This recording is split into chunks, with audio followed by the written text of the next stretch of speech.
কবি শঙ্খ ঘোষের কবিতা খোক্ষস রাজ।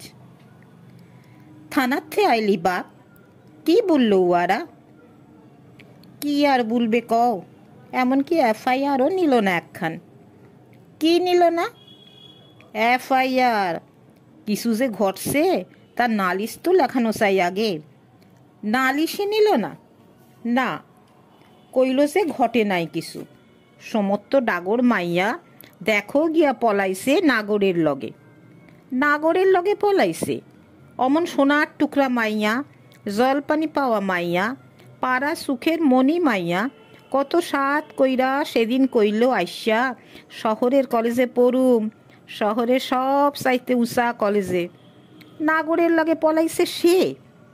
দিন দুপুরে হকগুলের সামনে দিয়া টাইনা হিঁসড়া লইয়া গেলে খোক্ষস গুলান, সে না জানা মুখ। সে নাকি পলাইছে নাগরের লগে।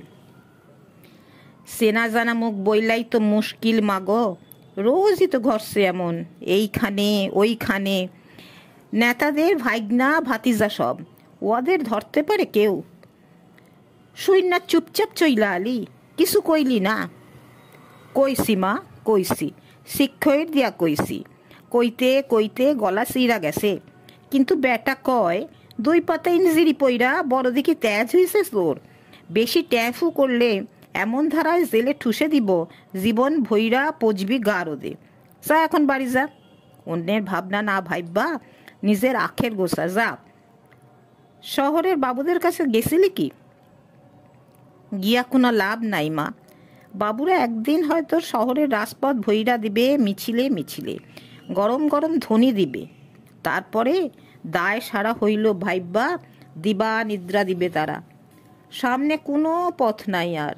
অজাত কুজাত আমরা, জঙ্গলি মানুষ আমরা, অশ্বত দলিত। এক কাট্টা হইয়া আমাদের কথা আজ আমাদেরই কইতে হইবে মা। এক কাট্টা হইয়া লড়াই করুন সারা, আর কোনো পথ নাই আজ।